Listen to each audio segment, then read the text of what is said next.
Cordiais saudações, bem-vindo ao programa Bancadas Parlamentares, que estamos nós hoje para trazer, falarmos de assuntos de atualidade nacional. Junta-se a nós José Manteigas, que é deputado, e também Silvério Runguano. Vamos começar com José Manteigas.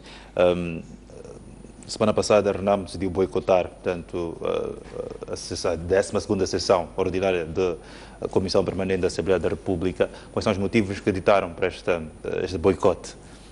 Bom, muito boa noite mais uma vez aos telespectadores. Saudar também a si, o nosso anfitrião. Dizer que a bancada parlamentar da RENAMO esteve ausente na aludida 12ª sessão ordinária da Assembleia da República, porque no dia 18 de abril, a última sessão extraordinária da Comissão Permanente da Assembleia da República, ficou deliberado que a 12ª sessão ordinária seria realizada no dia 23 de maio de 2016. Isto está nas atas.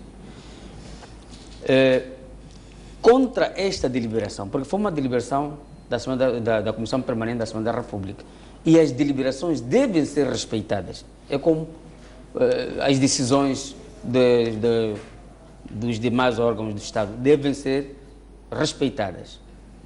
Acontece, porém, que nós, no dia 5 de maio, aliás, no dia 6 de maio, recebemos uma convocatória datada do dia 5 de maio, do primeiro vice-presidente da Assembleia da República a convocar para uma sessão ordinária, a tal 12ª sessão ordinária. Então, a questão que se coloca é, como é que uma sessão convocada para o dia 23 de maio e não houve um anúncio de que seria antecipada essa sessão, é convocada a Comissão Permanente da Assembleia da República? Consequências disto é que as bancadas parlamentares já tinham seus programas. Os membros da Comissão Permanente da Assembleia da República e os demais deputados já tinham os seus programas em execução. Portanto, era impraticável interromper compromissos. Neste momento, os deputados, como se sabe, estão nos seus respectivos ciclos eleitorais, estão na interação com o eleitorado, interromper trabalhos que de facto já estavam em execução, quando de fato significaria ou significa violação de uma deliberação da própria Comissão Permanente da Assembleia da República. E outro fator importante é que não se vislumbra uma urgência e relevância em relação ao ponto de agenda, porque, segundo a convocatória, só tinha um único ponto de agenda, e eu tenho aqui a convocatória, diz único, portanto, e passo a ler, diz: apreciação do pedido de autorização do Presidente da República para defender visita de Estado à República Popular da China. Ora, nós nos questionamos, o país está à beira quase de um colapso, não está quase, já está num colapso financeiro. O país está precisando de uma explicação detalhada sobre os contornos do endividamento do Estado.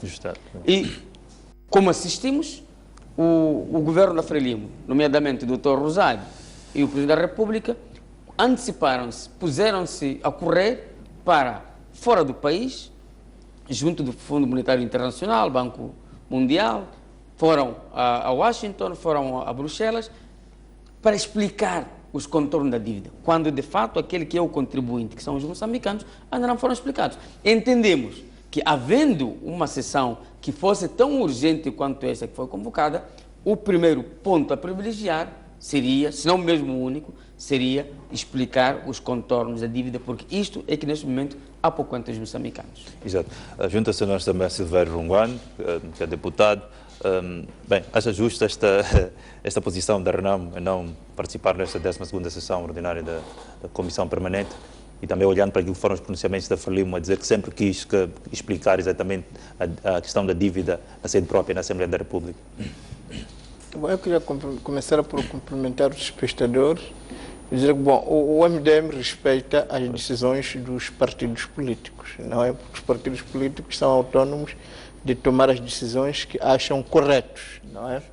No que toca ao MDM, tem a percepção de que, às vezes, até estas convocações apressadas ou feitas da maneira que foram feitas, até serve exatamente para desencorajar a participação da oposição, porque é preciso também ter a ciência dos números, não é? O que os números nos dizem é que a ausência de qualquer partido de oposição, tanto seja na Comissão Permanente como no plenário, não tem uma influência direta, né? Portanto, não inviabiliza a realização desse fórum, não é? E por causa disto, o MDM não se pode dar ao luxo de passar uma passadeira vermelha a Frelimo. Aliás, já aconteceu nos anos anteriores, por exemplo, nas autárquicas, que há alguma oposição, no caso concreto, a Renamo, não participou e as autárquicas foram feitas, não é? E esta ausência, muitas vezes, só serve para facilitar a Frelimo. Às vezes a Frelimo faz este tipo de convocações, que é exatamente para nós não participarmos e ali tomar as decisões, mas porque em termos de números, as decisões que tomar são vinculativas e nós sermos levados de arrasto. É por isso que o meu partido, respeitando a soberania e a autonomia, digamos, dos outros partidos políticos, no caso vertente da Renamo e da Frelimo, decidiu participar. Por que queria participar?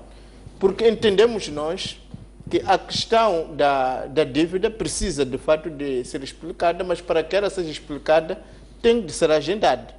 E acreditávamos, e continuamos a acreditar, que a participação naquela reunião da Comissão Permanente seria fundamental para se agendar a discussão da própria dívida no plenário, porque por mais que nós falemos que o governo tem que explicar no plenário, se a matéria não for agendada, não será discutida. E olhando para aquilo que efetivamente aconteceu, a presença do nosso membro na Comissão Permanente teve dois efeitos. O primeiro é que fosse, de fato, agendado a vinda do governo para explicar aos moçambicanos a questão da dívida pública, e ainda teve muito mais do que isso, porque foi uma oportunidade em que a nossa bancada também aproveitou para colocar o agendamento da discussão da questão das valas comuns. E acreditamos nós que a questão das valas comuns, tal como a questão da dívida, é uma questão fundamental, porque é preciso lembrar aos telespectadores que quando estamos a falar de valas comuns, são valas comuns que estão localizados num espaço físico, concretamente no centro do país. Olha, os massacres, as matanças, sobretudo quando são massacres que estão concentrados numa região, tem um potencial, para além de ser uma flagrante violação dos direitos humanos que tem de ser criticada, tem de ser denunciada, não é? E até pedir que os responsáveis sejam punidos, mas também tem o potencial de criar o espírito e provocar guerras tribais, não é? Porque quando as pessoas de uma certa área começaram a perceber que, bom, está-se a falar da guerra, está-se a falar das mortes, mas essas mortes só atingem a nossa região, portanto, tem um potencial de atiçar sentimentos tribais que podem agudizar a própria violência e a própria tensão política. É por isso que nós achamos que devíamos estar lá para poder agendar essas duas matérias para que rapidamente sejam explicadas, porque é preciso que as pessoas percebam que não há uma violação, não há uma violência seletiva, não há uma violência direcionada para si, e a única forma de demonstrar isso é que os responsáveis sejam trazidos à justiça, sejam punidos. Porque se nós brincarmos com estas questões das mortes, que são violações dos direitos humanos, é preciso perceber que foi em África que tivemos o caso do Burundi, o caso do Ruanda, o caso do Sudão. É preciso que nós sejamos muito atentos sobre esta questão dos massacres, da mesma maneira que temos que estar atentos sobre estas questões das dívidas, e é por isso que acreditamos que a política faz-se com homens e mulheres presentes e não, digamos, faltando ou fugindo ao debate. Acredito que não será isso, mas esta é que pode-se perceber que há esta tendência. Exatamente, deputado José Manteigas, esta ida do Presidente da República à China, qual foi uma das questões na 12ª sessão ordinária da Comissão Permanente, não é pertinente nesta altura? Bom, mas antes de responder à questão, gostaria de tranquilizar o meu colega, o Dr. Rungano. A Renamo nunca se furtou nenhum debate. Aliás, o colega se lembra muito bem que a questão da dívida pública, quem despolitou no Parlamento, quem exigiu a vinda do governo no Parlamento, foi a bancada parlamentar da Renamo. Portanto, nós também respeitamos a soberania da bancada parlamentar do MDM, só que para nós, infelizmente, significou legitimar esta prática que a bancada parlamentar da Frelimo tem de querer fazer e desfazer no Parlamento. Porque, acredite, se a Renamo tivesse estado naquela reunião, a Frelimo não ia abrir espaço para outros pontos da agenda. Isso eu lhe garanto, porque conheço como funciona a Assembleia da República. Portanto, infelizmente, o MDM foi lá legitimar uma posição que para nós não era oportuna. Portanto, mas respeito a soberania do MDM. Agora, relativamente à visita do chefe de Estado à República Popular da China. Bom, há vários aspectos que devemos aflorar. Primeiro, a natureza dos pedidos de autorização das visitas de Estado tem sido bastante dúbia. Queremos recordar que, num passado muito recente, nós questionamos em sede da Comissão Permanente da Assembleia da República, quando foi de uma das viagens, que agora não me lembro para que país, qual era a agenda.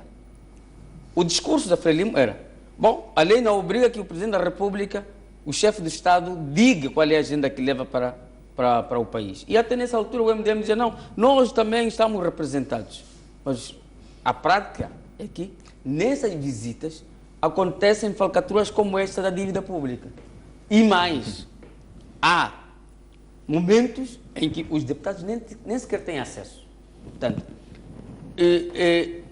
dois, neste momento, de fato, se há algum assunto, se há algum problema a ser tratado com urgência, volto a referir, é a dívida pública.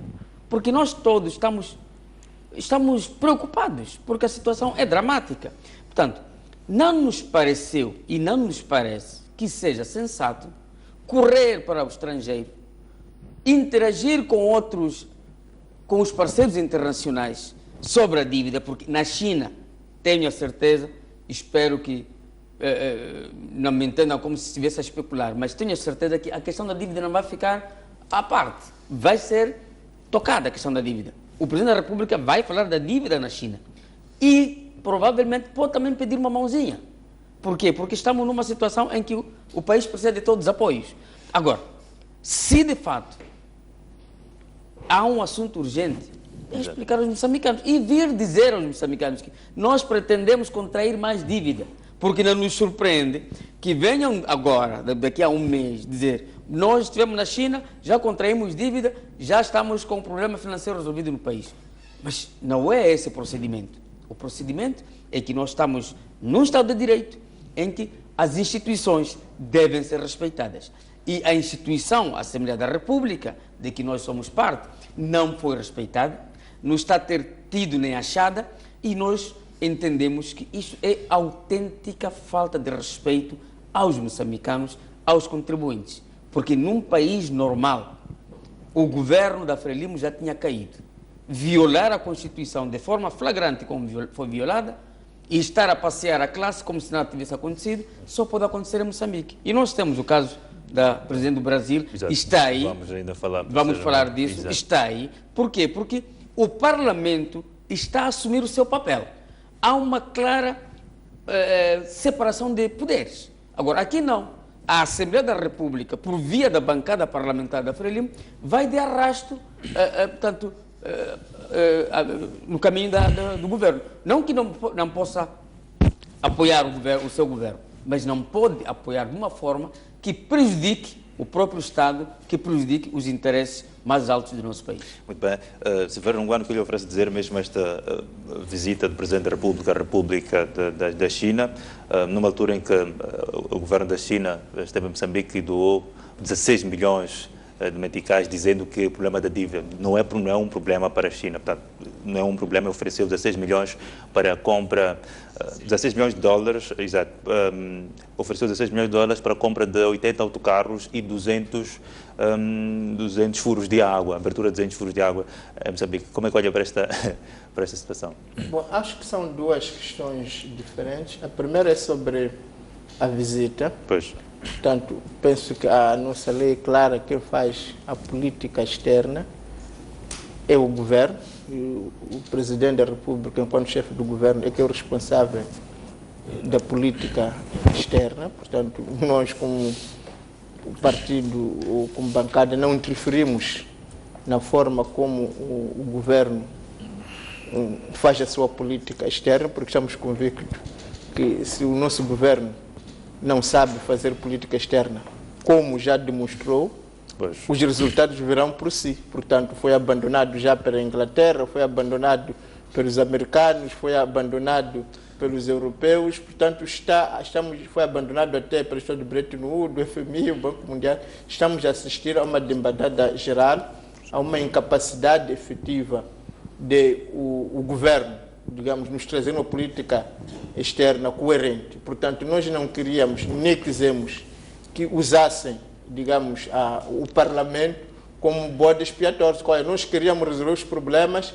mas não estão a nos deixar ir. Não, nós não queríamos servirmos de bode expiatório, porque estamos convictos de que há uma incapacidade, uma incompetência insanável no nosso governo de realizar uma política externa coerente. Por isso, se a questão do presidente ou do governo é ir à China, olha, se acha que resolve as questões indo à China, nós não interferimos nisso, porque não tem sentido não aprovar ir à China, mas aprovar ter vá à Alemanha ou para outro sítio. Portanto, nós pautamos por esta separação.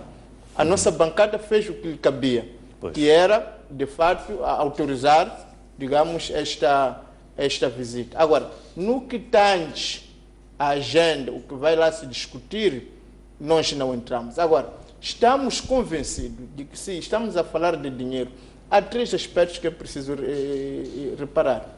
Falar de 16 milhões não tem nada a ver com falar, digamos, de 11 bilhões, que é a nossa dívida externa. É preciso que isto fique claro. Segundo, já existem experiências de países que, abandonados pelos seus parceiros tradicionais, o Banco Mundial, o FMI, os países europeus, os Estados Unidos, virou-se para a China. Estamos a falar do Zimbábue, que até no ano passado o presidente Robert Mugabe portanto, recebeu do governo chinês o equivalente ao Prêmio Nobel na Europa. Mas isso não evitou que o Zimbábue colapsasse. Hoje, o Zimbábue não tem moeda, pura e simplesmente. Em vez de o Zimbábue querer resolver o problema, que era se entender com os parceiros tradicionais, que é o Banco Mundial, o FMI, a Europa e por aí fora, quis virar-se para a Ásia. E a consequência efetiva é que, neste momento, o Zimbábue não tem moeda própria. Portanto, perdeu um aspecto da soberania, porque dos 4 elementos da soberania do Estado, uma delas é cunhar moeda. Ora, o Zimbábue não pode cunhar moeda exatamente porque, no momento de problemas, em vez de encarar os problemas, quis correr para frente. Portanto, nós podemos dar este aviso de que, se o nosso governo tem problemas com os seus aliados, com os aliados de Moçambique tradicionais, que é o Banco Mundial, o FMI, a Europa, os Estados Unidos e outros, deve procurar resolver estes problemas e não fugir para frente. Mas acreditamos que a China está aqui em Moçambique, tem uma embaixada, está ao corrente do que está a acontecer. Ora, se Moçambique não quis ter uma relação com a China, do ponto de vista econômico, dos empréstimos, só depois de receber uma sapatada, digamos, dos europeus, do Banco Mundial, é que corre para a China, acredito que a China também tem autoestima. É como se você tivesse um vizinho que não falasse consigo os seus problemas, não quisesse negociar consigo, mas depois que é rejeitado por todos os amigos, pelo seu mau comportamento, se voltasse para si. Acredito que o comportamento expectável é dizer que não, eu também não quero lixo.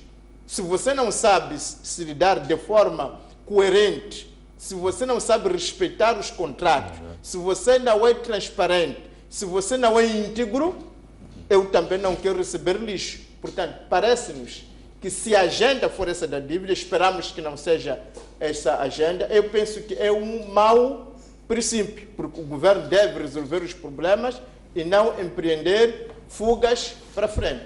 O outro aspecto também que é preciso ter em conta é a capacidade efetiva de dar esses apoios, porque se a China tivesse esta capacidade, a China já tem cooperado com Moçambique desde o tempo da luta armada, já o teria feito há muito tempo. Portanto, parece-nos que o governo vá à China, nós não temos problemas com isso. Agora, se a agenda é tratar lá, digamos, de contrair mais dívidas, nós nos distanciamos disso. Agora, estamos convencidos que não é impedido o governo de ir à China que não vai contrair dívida. Porque é preciso dizer, e com este termino, que estas dívidas que foram contraídas da Proíndicos, da Imatum, da Mani, por aí fora, de fato não foi o governo, foram empresas. E como empresas não precisou de ir o chefe do Estado.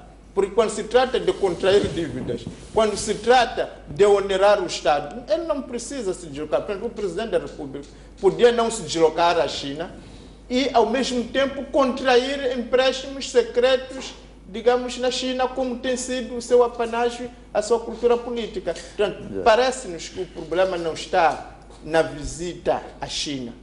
O problema está no comportamento do governo, o problema está na incapacidade que o nosso governo está a demonstrar de criar amizades sólidas. O problema está em um governo, em vez de encarar os problemas, pensar que pode dar fugas para frente. Por isso que nós não quisemos simplesmente dar razão, nem servirmos de bode expiatória a uma incapacidade da diplomacia moçambicana conduzido pelo governo neste instante, e é por isso que achamos que pode ir, mas se a questão é para contrair dívidas, nós nos opomos, porque acreditamos que a primeira coisa tem que se devolver o dinheiro que foi roubado, tem que se responsabilizar as pessoas que se apoderaram desses fundos, e por isso não acreditamos que a China esteja ali para patuar com a falta de transparência, com o não cumprimento das leis, com a violação da Constituição. Acredito que o governo chinês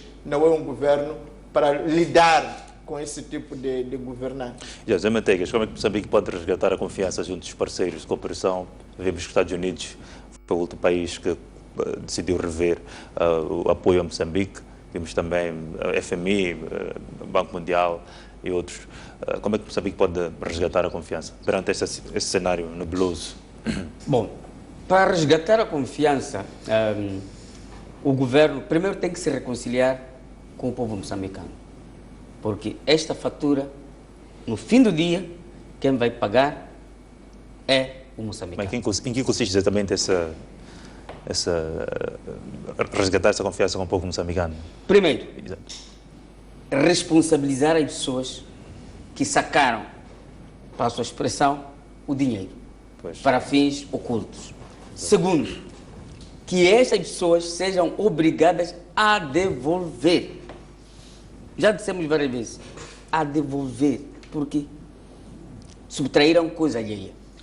Em relação à comunidade internacional, é preciso gerir, mesmo em relação ao país, gerir o horário público, gerir os recursos nacionais com transparência, com responsabilidade, cumprindo com a lei. Portanto, por quê? Porque a grande diferença que eu noto é que outros países, nossos parceiros de cooperação, tomaram essas medidas drásticas, que acredito que não são para castigar os moçambicanos, mas para mostrar o seu desapontamento relativamente a essa má gestão ruinosa. Reside em quê? Essa questão? Reside do fato de que esses Estados respeitam o contribuinte.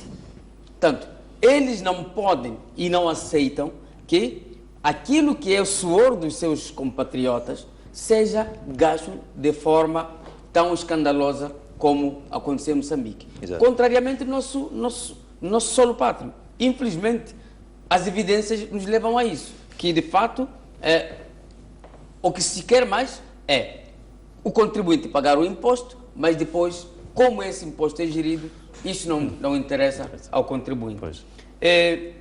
Volto a dizer, nós, bancada parlamentar da RENAM, a prioridade neste momento é a dívida pública.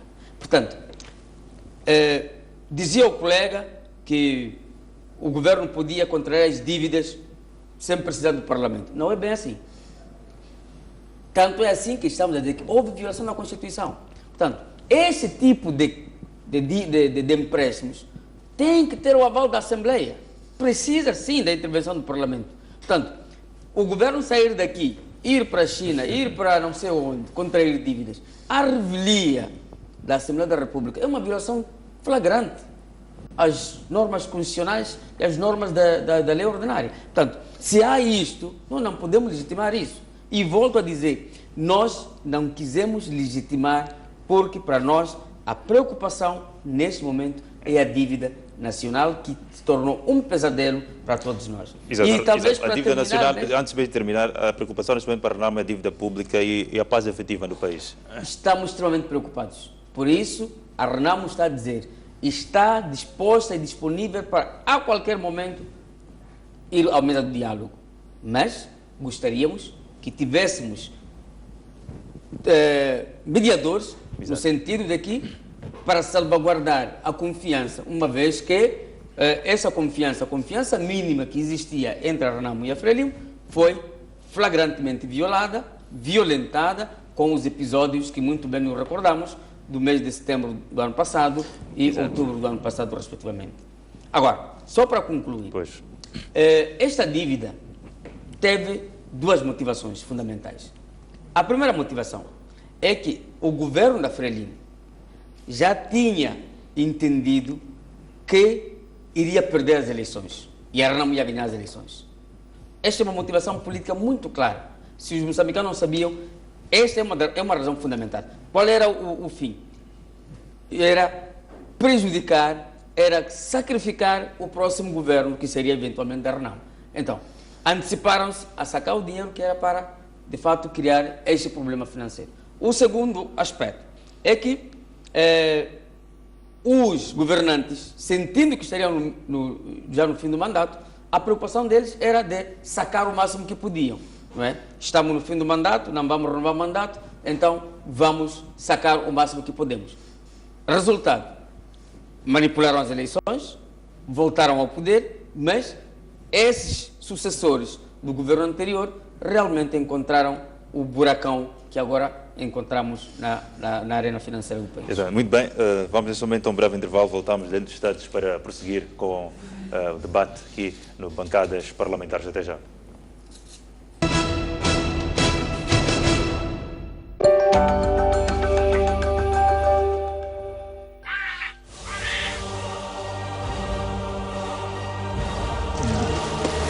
Não perca no quarto episódio da série Gorongosa, Tesouro do Mundo, Mundos Escondidos. Neste episódio, Bob Paul e a sua equipe juntam-se a 2 cientistas especialistas para desvendar os mistérios da população de crocodilos nunca antes estudados na Gorongosa. Este sábado, a não perder, aqui na STV. Neste episódio, iremos visitar o berço do brado africano, dos que a partir da Malanga buscaram trabalho nas minas da África do Sul e das instituições que elevam a economia local. Junte-se a nós nesta aventura com moradores que ajudaram a tornar o bairro da Malanga o que é hoje, em Maputo, a da Europa.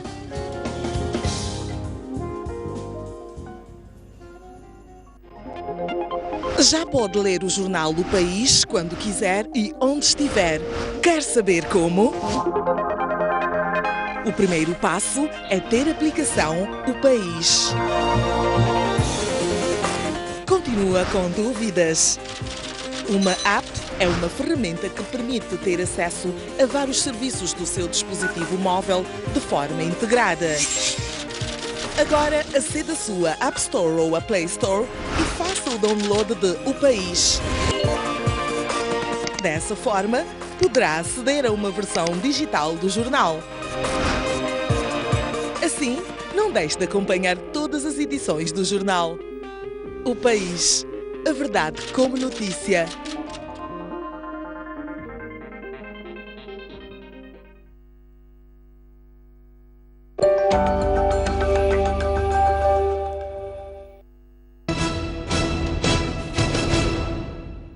Muito bem, estamos de volta à bancada parlamentares. Muito bem, vou agora para o encontro de Silvério Longuane, mesmo para colocar a mesma questão que colocava aqui a José Manteigas na última parte, nos últimos minutos da primeira parte do programa, que tem que ver com como resgatar esta confiança junto dos parceiros internacionais que deixaram de apoiar Moçambique a vários níveis.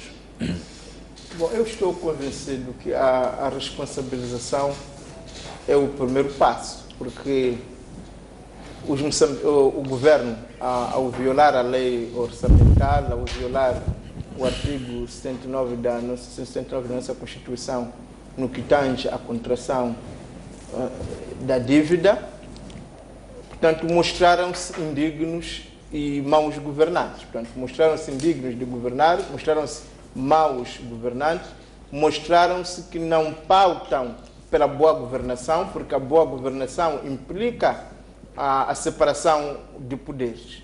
Ora, havendo esta falta de respeito das instituições, significa que foi contraída, em nome do Estado moçambicano, uma dívida ilegal, que até, em última instância, significa que pode até ser discutida, digamos, a sua responsabilização em relação a outros governos. E daí se percebe porque que estas instituições e esses governos estão preocupados. Portanto, no mínimo, acredito que o governo devia responsabilizar os atores desta dívida. E quando nós estamos a falar de responsabilização, é preciso perceber que há dois tipos de responsabilização, para além de outros, não? Mas aqui estamos a referir, nomeadamente, de uma responsabilização de tipo criminal, que tem que ser feito pelas instâncias da justiça, como a procuradoria, os tribunais e por aí fora.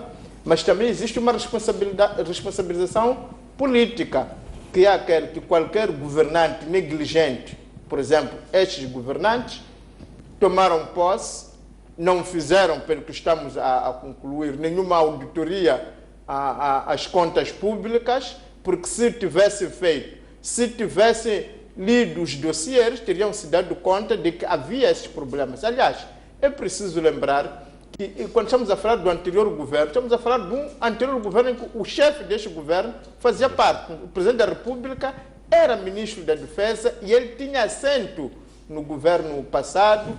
O governador do Banco de Moçambique continua o mesmo e muitos outros ministros, como o ministro da Agricultura, aliás, que até estava nessa pasta das negociações. Portanto, significa que há uma continuidade também aqui, não? Essa separação entre o antigo governo e o atual é de si já discutível, mas em todo caso, a partir do momento que não houve essa capacidade de uma auditoria às contas públicas, de um conhecimento cabal dos dossiês, a partir do momento que eles tomaram o governo nesta situação, portanto, se não são culpados de outros crimes, pelo menos, portanto, cometeram o crime de negligência, não é? E porque foram negligentes, o primeiro passo era colocar os seus lugares à disposição. Por exemplo, estamos a dizer que temos um ministro que é responsável da pasta de negócios estrangeiros, que conseguiu fazer um milagre de as instituições de Bretton Woods abandonarem Moçambique, os Estados Unidos abandonaram Moçambique, a Inglaterra abandonou Moçambique, mas 14 países europeus, diante de um fracasso rotundo e claro desta magnitude, o mínimo que se esperava é que colocasse o seu lugar à disposição, porque de algum tempo para cá, a lógica da política externa moçambicana era fazer amigos e menos inimigos. Ora, ele falhou no essencial, e o essencial era fazer amigos, não tendo conseguido, parece-me que há uma responsabilização imediata. Portanto, não se trata só da equipa econômica que devia se demitir, trata-se também agora do Ministério dos Negócios Estrangeiros, que também está a falhar no seu objetivo fundamental, que é fazer mais amigos para Moçambique. Também a existência de valas comuns, só a sua existência, independentemente de se saber quem são os autores ou não são, significa que o ministro da Defesa devia colocar o seu lugar à disposição. Nós assistimos há dias, num governo africano, que é Cabo Verde, em que um militar, até se calhar com perturbações mentais, se calhar, ainda não se apurou a versão sobre isso, mas a verdade é que um militar matou os 8 companheiros, mais 3 civis. O que fez o chefe do Estado-Maior no dia seguinte foi colocar o seu lugar à disposição, porque o governo estava na transição. Se não estivéssemos em transição, era expectável que o próprio ministro da Defesa também colocasse o seu lugar à disposição. Agora, quando se fala de 13 mortos, de 15 mortos, de 100 mortos, de valas comuns, as nossas autoridades de defesa e segurança estão ainda em funções, não sentem peso, não têm peso na consciência. Portanto, quando nós estamos a falar de responsabilização, a primeira coisa é esta responsabilização. Portanto, a equipe econômica, diante de dívidas que não conseguiu apurar a tempo, no mínimo, falhamos no essencial, não conseguimos proteger o nosso Estado de um descalabro econômico, portanto, colocamos o nosso lugar à disposição para que outros mais competentes o possam acontecer. Quando, no Ministério dos Negócios Estrangeiros, há uma fuga, digamos, há uma debandada geral de todos os nossos aliados, aqueles parceiros que garantem a nossa economia, uma grande parte do orçamento do Estado estão aí debandados, também este ministro parece que devia ter feito. Quando estamos perante a existência de valas comuns, de descobertas de mortos que estão a pulular pelas nossas selvas, também aqui o ministro da Defesa. Portanto, estamos aqui num governo que falhou do ponto de vista econômico, falhou do ponto de vista da política externa, falhou do ponto de vista da política de segurança. O que se espera? Seria, no mínimo, a demissão. Esta seria a primeira responsabilização e acredito, eu quero acreditar que o chefe do governo, nos próximos dias, deverá mexer num governo deste, se não quiser ele próprio, digamos, demitir, que é aquilo que qualquer moçambicano consciente esperaria. Agora, ligado a esta responsabilização política, então viria a outra responsabilização de tipo criminal, porque afinal de contas é preciso saber onde é que está o dinheiro. Essas empresas a existir, quem são as suas os seus corpos sociais? Porque é preciso lembrar aqui que uma empresa pública, quem nomeia o seu PCA é o primeiro-ministro. Quem nomeia os administradores é o primeiro-ministro. E não faz a calada da noite ou em segredo. Faz de uma forma publicamente, com um despacho público. E a tomada de posse destes órgãos é feita no seu gabinete, com a presença da imprensa. Olha, isso não aconteceu. Portanto, estamos aqui perante factos gravíssimos que atingem o governo no seu todo, que sem que resolva esses problemas, sem que pelo menos possa lavar a cara, não há nenhum governo. É preciso que nós possamos aprender isso. E a prova é que esteve aqui o Marcelo Rebelo de Sousa, que por sinal é um grande amigo de Moçambique, mas a nos abraçar com muita simpatia, teve que ele próprio, aqui no solo pátrio, anunciar que, olha, convosco já não posso. Portanto, nem ele, que gosta de moçambicanos, não lhe deixaram margem para não anunciar a debandada, digamos, do G14. Porque o que fizeram é de tal maneira tão grave que o que se espera de qualquer país, de qualquer governo, no mínimo é lavar a cara, no mínimo é as pessoas responsáveis colocar os seus lugares à disposição, é no mínimo se apresentar os primeiros, digamos, culpados deste, que se dizer fulano e fulano, pelo menos já está a ser investigado. Quer saber como é que isso foi possível que acontecesse. Portanto, eu acredito que a única forma de resolver estas questões é fazer isto que deve ser feito em primeiro lugar. Se não for feito isto, acho que podemos dar a volta, podemos ir à China, com China, podemos ir até o fim do mundo, mas quando voltarmos de lá, havemos de encontrar que o país está mergulhado numa guerra civil de matanças incríveis,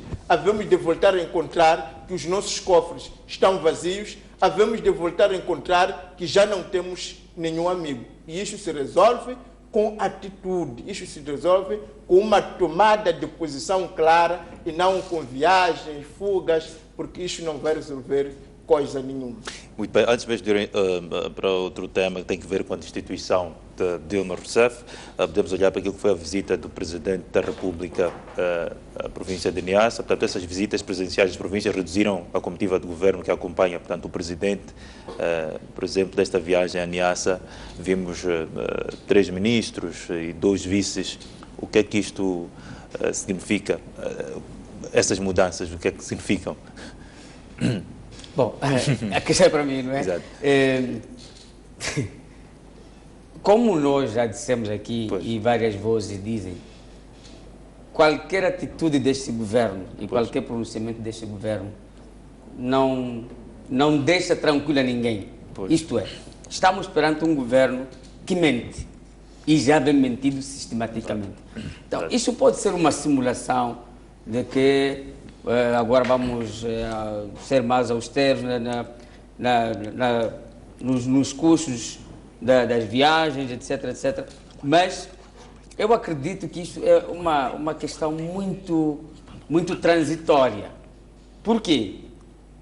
Porque a visita do chefe de Estado, por exemplo, à China, vai significar um balúrdio. Uma visita de chefe de Estado a um outro país. São custos enormes. Pois. Então, se de fato é para poupar, quer dizer, essa poupança só há de surgir quando se vai a Niassa. Por que não se poupa para ir à China? Essa austeridade só serve quando se sai de uma província para outra e não quando é para... E vamos ver que certamente para a China há de ir um batalhão de pessoas. Eu não estou a fazer especulação, mas é o que nos tem sido a dar a conhecer. Portanto, eu não vejo isso como uma medida muito relevante que vai significar o comprometimento do governo de reduzir as despesas. Não vejo. E depois, mesmo para essas viagens, quer dizer, tem lá o governador provincial, tem lá os administradores. Será que precisa de 3 ministros? Eu até fico muito admirado quando o chefe de Estado vai para inaugurar uma infraestrutura tão pequena como aconteceu há dias, não é? Penso que era um hospital, uma maternidade, coisa parecida. É?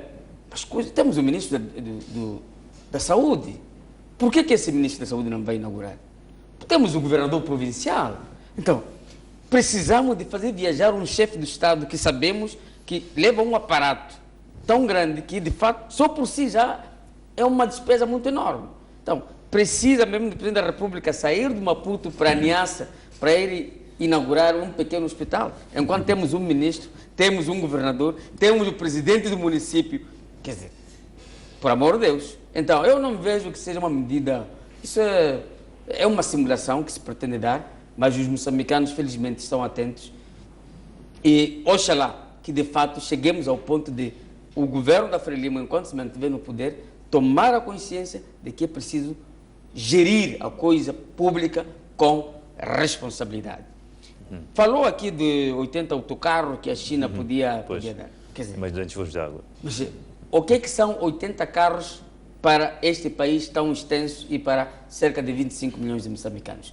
Em segundo lugar, esses autocarros ficaram aqui na cidade de Maputo, na Matola, e este não é Moçambique. Então, se a China deu 16 milhões de dólares, estes 16 milhões de dólares, o que representam no peso financeiro do país? Quer dizer, são as tais medidas que realmente só é para tentar entreter os moçambicanos, não é? Parecendo que o governo está a trabalhar em prol do interesse nacional, em prol dos moçambicanos, quando na verdade são ensaios políticos para adormecer os moçambicanos. Mas eu acredito que o povo agora já despertou, o povo já sabe ver o que é bom, o que é mau para si, razão pela qual em todos os debates, em todos os seminários, os moçambicanos têm estado a questionar o comportamento do governo. Agora, não sei se vamos ainda para mais uma ronda das questões, mas gostaria também de referir que esta dívida, olhando para um passado muito recente, não é? A pujança com que a Frelimo entra nas campanhas eleitorais, sobretudo nesta última campanha eleitoral, claramente um partido num país tão pobre como o nosso, não pode ter recursos que são exibidos pela Frelimo. Então, já que surgiu aqui o problema, podemos encontrar vários fatores. E os moçambicanos questionam-se: será que aquela campanha tão robusta que nós assistimos, até onde a bandeira do Partido Frelimo se encontra nos becos mais recônditos desse país, não terá sido usada esse dinheiro, não terá sido usado esse dinheiro para promover a campanha da Frelimo e promover a campanha do Senhor News? Quer dizer, tudo leva a crer que sim. Portanto, eu acho que definitivamente os moçambicanos devem ser exigentes relativamente à fiscalização da coisa pública, sobretudo em relação aos impostos que têm estado a pagar. Exatamente, Silvério Runguane, gostaria de ouvir o seu posicionamento relativamente a esta redução da comitiva do governo. Por exemplo, esta quinta-feira o presidente vai visitar a província de Cabo Delgado, está com 3 ministros, 2 vices. Essas mudanças dizem alguma coisa ou não por isso? Bom, como já dizia quando falava da política externa, nós sobre os atos governativos não temos muito interesse em nos pronunciar sobre isso. O presidente tem de fazer as viagens que dentro e fora que achar que são importantes para a sua governação. Agora, o que nos interessa são as tomadas de posições estratégicas. Por exemplo, o ministro das Finanças veio ao público assumir que, dado ao descalabro das finanças públicas, de que ele já é responsável, se não de forma ativa, pelo menos por negligência, vai proceder à austeridade. E que tipo de austeridade? Você pode deixar tranquilo, porque eu não vou mexer na educação e não vou meter na saúde. Mas logo a seguir disse que não ia contratar nenhum funcionário. Parece-nos uma contradição. Porque ele devia dizer... Mas também disse que ia reduzir as viagens. Exato. E logo temos uma viagem do Exato. Então, parece-nos que devia ter... Se não quer mexer na educação, como é que diz que não mexe na educação, se diz que não vai contratar nenhum funcionário público, quando nós sabemos que o governo queria recrutar este ano mais de 13 mil funcionários públicos. E estes funcionários eram sobretudo para a saúde e para a educação. Agora, parece que aqui ou o ministro está a mentir ou não está consciente do que está a dizer. Este é o primeiro aspecto. O segundo, não vai mexer na saúde e não vai mexer na educação só, mas vai mexer na alimentação, vai mexer no transporte. Como é possível educar uma criança com fome? Como é possível ter uma saúde sem transporte? Porque para levar um doente de um sítio para outro precisa de uma ambulância. E aí estamos a falar dos transportes. Agora, ele não vai mexer só na educação, não vai mexer só na saúde, alegadamente, mas vai mexer na alimentação. Não sei se ele está consciente que o grande problema das pessoas de Moçambique é a fome. Exato.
portanto, a farmácia ou a dispensa.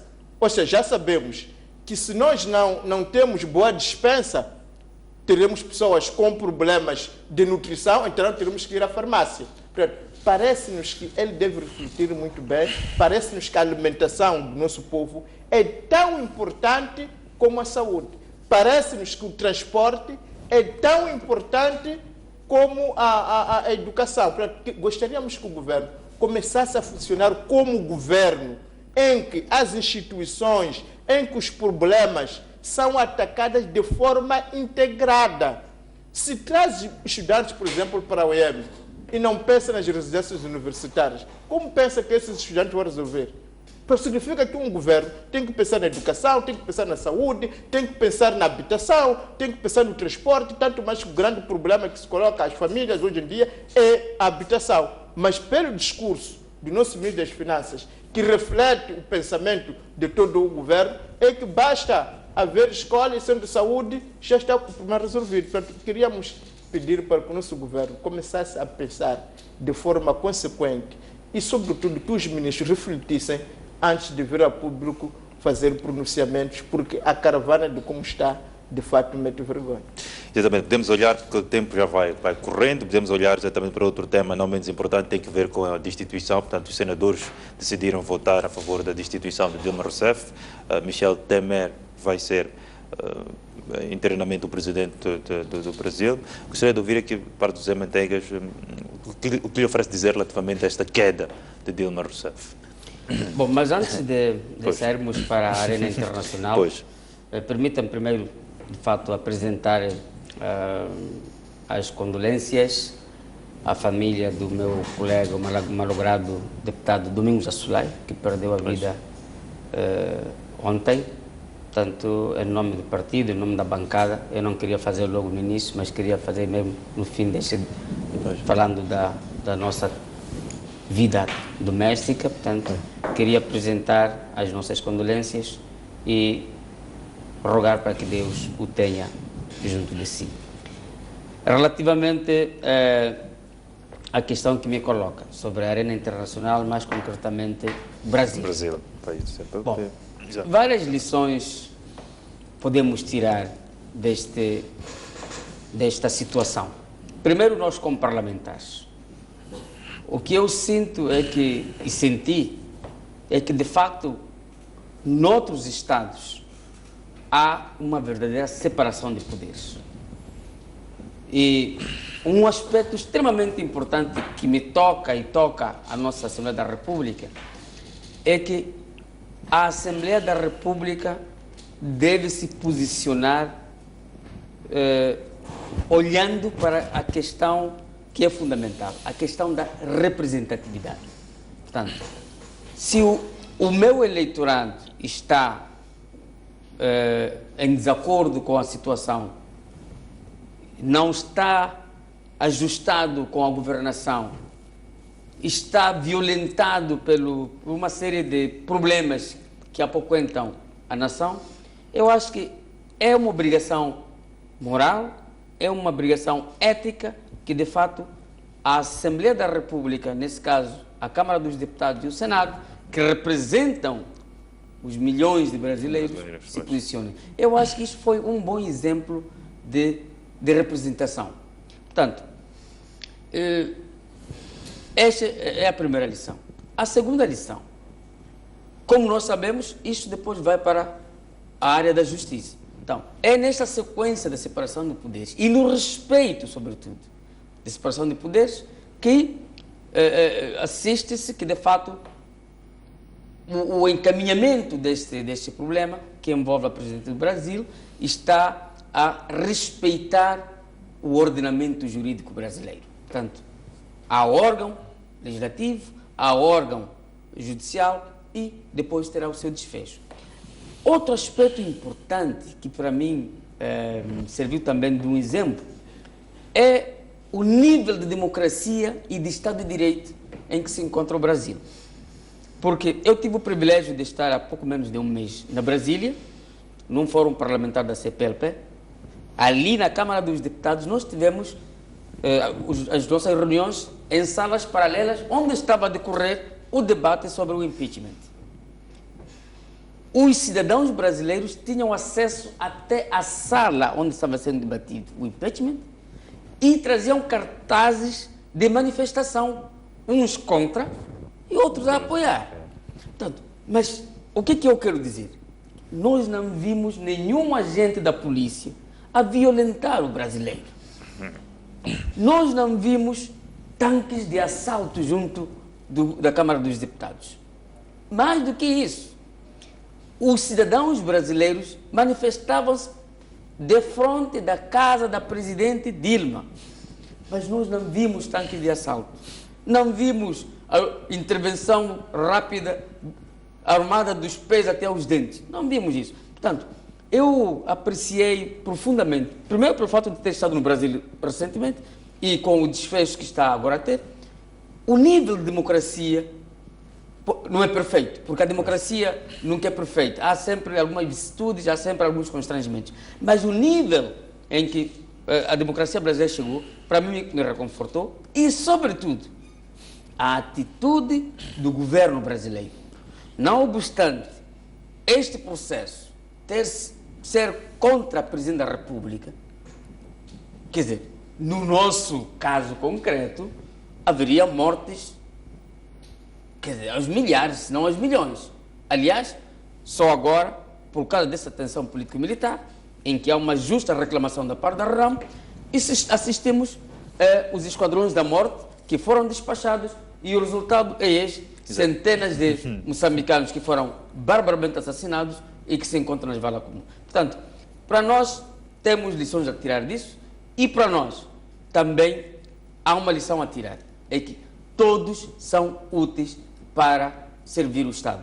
Portanto, não é só aquele que está no poder, mas pode haver alteração de poder, pode haver rotação na governação. Exato. Gostaria de ouvir aqui também Silvério Ronguan, relativamente a esta crise política no Brasil. Dilma Rousseff apelidou isto de uma espécie de golpe de Estado, uma espécie de golpe de Estado. Como é que olha para esta crise política no Brasil?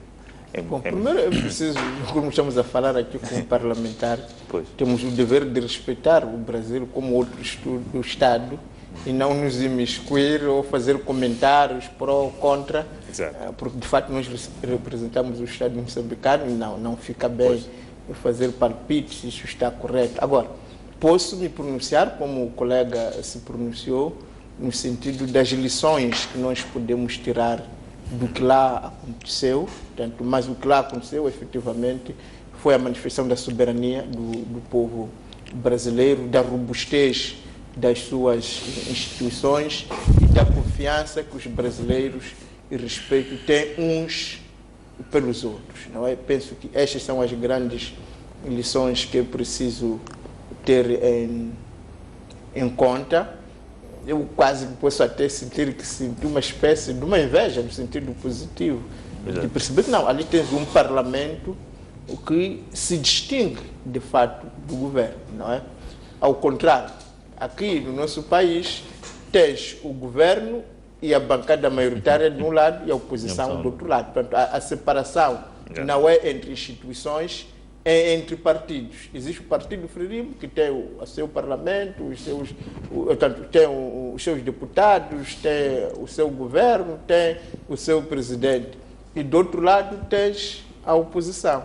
Enquanto que o que nós assistimos no Brasil, que é uma lição de ciência política, é que de fato existe o parlamento com as duas câmaras distintas, porque não sei se notou que mesmo entre as duas câmaras, não é? No último momento, o presidente eleito da outra Câmara queria parar o processo, mas o Senado diz que não. Você não tem influência no Senado, estás aí onde estás, já fizeram o trabalho que deviam fazer, agora o processo está conosco e nós vamos levar o processo em diante, não é? E não se viu ali uma distinção, praticamente nós nem sabemos quais são os deputados que votaram contra, são de que partido. O que nós sabemos é que há um parlamento, não é? Há um Senado que teve uma tomada de posição e parece que isso é que tem faltado entre nós. Nós, no dia 22, quando retomarmos os trabalhos, há de perceber, 15 de junho, há de perceber que o confronto não será entre o governo e a instituição parlamentar que foi, digamos, violada, mas será parlamentares contra parlamentares. Portanto, parece-nos que nós devíamos aprender desta lição de democracia, desta lição de divisão de poder entre o legislativo e o executivo e o judicial.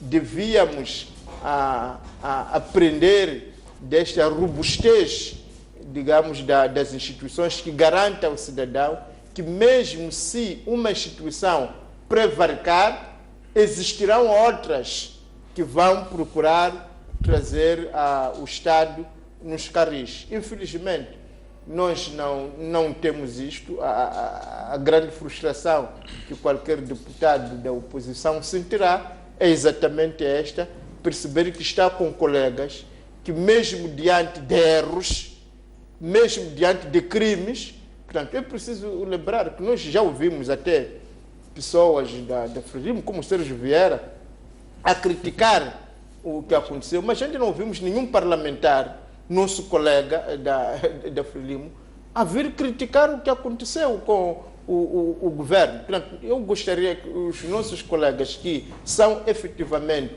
o elo mais fraco, não é que pauta muito, até para fugir ao debate, não estão aqui conosco, portanto, só para mostrar esta fuga, digamos, ao debate, que demonstra aquilo que de fato são, porque no momento em que o governo há de vir para o Parlamento, onde vamos exigir que preste contas, onde vamos exigir que responsabilize aqueles que prevaricaram, mas lá estará, digamos, o parlamentar do partido do elo fraco a defender o indefensável. Não só defender, a elogiar o governo.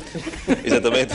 Muito bem, muito obrigado, Silvério Runguan, muito obrigado também, Zé Manteigas, pela presença no programa Bancadas Parlamentares. Agradecer naturalmente ao amigo Carlos Telespectador que nos acompanhou. Nós voltamos daqui a 7 dias com mais um debate. Obrigado.